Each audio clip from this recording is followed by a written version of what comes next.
Всем привет! В прошлом видеоролике мы начали убирать и сжигать пни с корнями на нашем дачном участке. А также я немного разровнял территорию у поленницы с дровами, что напрасно. Чуть позже поймете почему. В этом видео мы будем продолжать убирать пни с корнями, а также равнять участок. В прошлом видеоролике с участка мы убрали практически все пни, потратив на это 7 дней.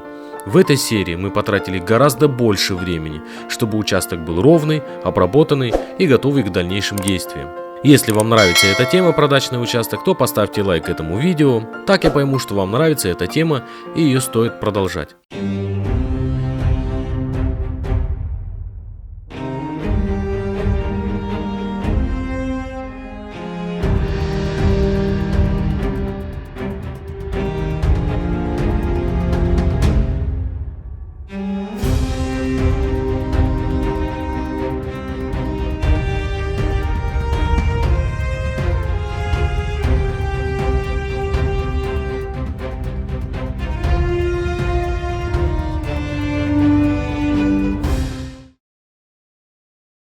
На участке остались в основном самые крупные и тяжелые пни. Местами видно, что трава подросла.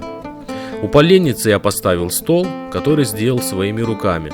На канале есть видео, как я его делал. Кому интересно, можете посмотреть.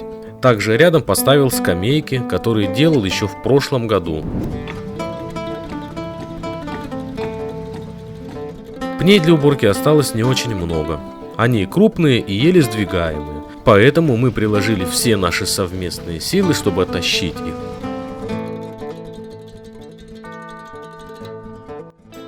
Вчетвером мы достаточно быстро справились с пнями, но одного дня нам не хватило. На следующий день мы встретили заблудившегося маленького зайца, забежавшего к соседям на участок. Ой, какой классный! Вот смотри, побежал. Я Участок практически очищен от пней, осталась только куча посередине. А, вон две штуки зеленые. Вон они. Ква, покажись. Вон она сидит. Где? Да вот она сидит, вон зеленая, видишь?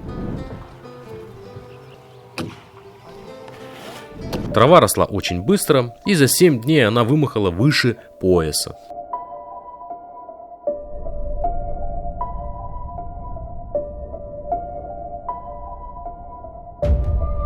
В этот день я договорился по трактору, которым будут пахать наш участок, и поэтому территорию нужно было подготовить.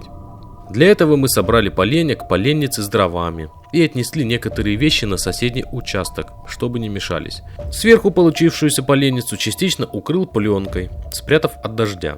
Вот так выглядит участок перед распашкой. А вот так выглядит после распашки. Трактором проехались на неделе, когда мы работали. Виднеются места, где есть перепады, и которые нужно исправлять. На машине далеко заехать не получилось. Часть корней лежит сверху. Видно, что трактором их поперерубало и вытащило наверх.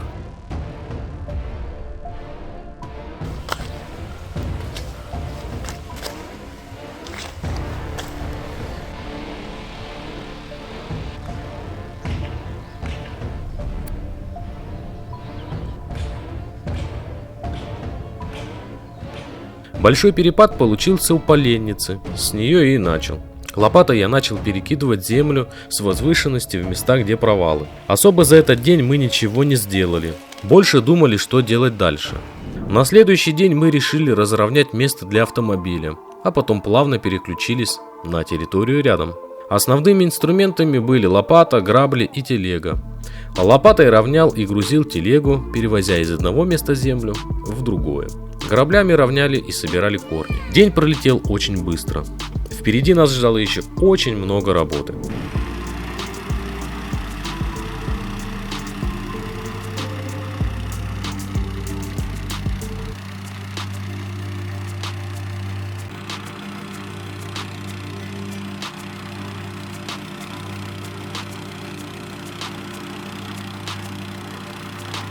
С помощью виброплиты, которую мы, можно сказать, арендовали на выходные, разбили большие комки сухой земли и утрамбовали верхний слой почвы. Теперь на участке, где прошлась виброплита, земля плоская и, самое главное, с мелкими комками, но, к сожалению, волнами. поэтому теперь нужно равнять граблями. Участок уже становился быть похожим на то, чего мы от него хотим. Но все равно виднеются перепады, над которыми нужно работать.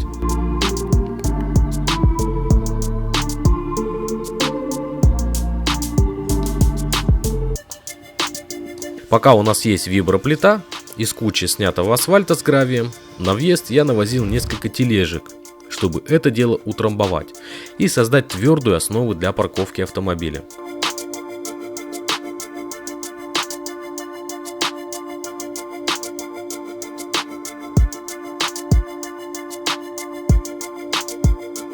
Так как трава в некоторых местах участка выросла по самой не балуйся, я привез бензотриммер, чтобы ее скосить. Косил бензотриммером первый раз. Трава наматывалась на катушку, я ее снимал, потом опять наматывалась и так далее, пока я не начал косить траву частями. Сначала верх травы, потом середину, а потом уже низ. Только при таком раскладе она не наматывалась на катушку. Разметив территорию участка веревкой по размерам противоположных сторон, стало видно рамки нашего участка.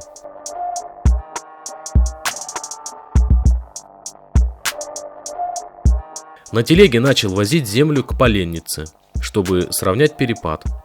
Землю брал между лесом и нашим участком. Копал специально траншею, для того, чтобы туда стекала вода. После продолжительной и тяжелой работы уже виднеется результат. Останется пройтись граблями и сравнять неровности.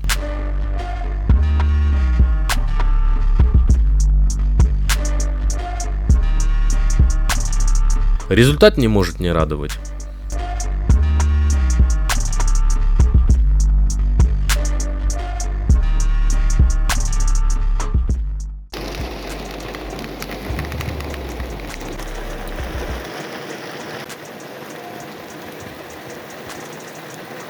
В этот ясный, солнечный и жаркий день супруга принялась собирать торчащие корни.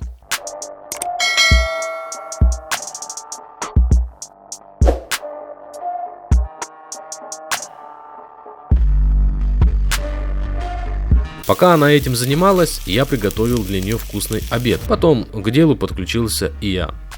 Граблями я равнял участок и собирал корни, складывая в телегу. После дождя земля была гораздо мягче. Для ребенка сделал небольшой водоем, чтобы ему было веселей и интересней играть. На следующий день я собрал скошенную траву и сложил в бочку для последующего сжигания. Ночью опять прошел кратковременный дождь, и земля стала мягкой. В бочку также сложил оставшийся непрогоревший костер и ранее собранные корни. Граблями я начал перемещать землю с возвышенности в низины. Участок постепенно приобретал по-настоящему крутой вид. С каждым шагом, с каждым приложенным трудом он становился ровней и выглядел лучше, чем был. Это нас заряжало и давало силы идти дальше, несмотря на то, что мы возились с ним уже много времени. Постепенно я перемещался из одного места в другое, равняя одно, потом другое место.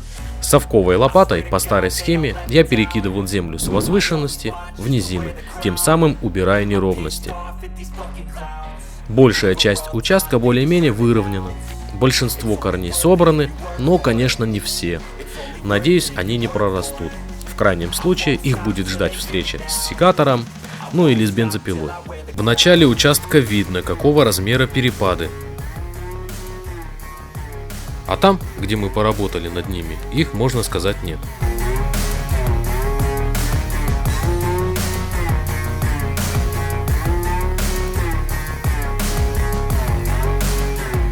В этот день я начал заниматься второй половиной участка. Небольшой холм, который я пытался убрать, располагался у колодца. Далее я плавно спускался ко въезду, временами перевозя туда землю, чтобы прикрыть перепады.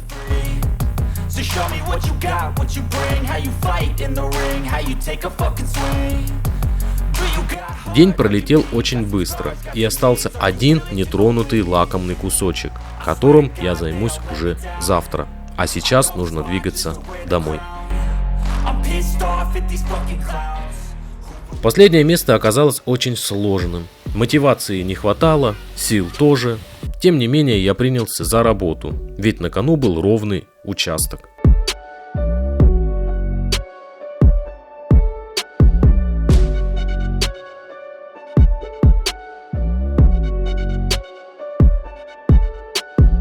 Под автомобиль я навозил еще немного крошки асфальта, чтобы можно было заезжать подальше.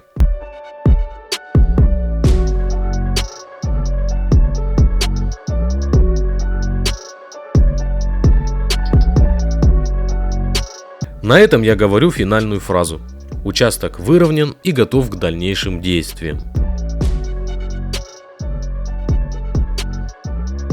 Вот так выглядят руки после проделанной масштабной работы. А так участок. То, что было и стало. Это просто нереально. Вот и промчался еще один этап обработки нашего дачного участка. Долго, но, к счастью, прошло. На этом все. Ставьте лайки, подписывайтесь на канал, делитесь вашим мнением в комментариях. До новых встреч. Пока.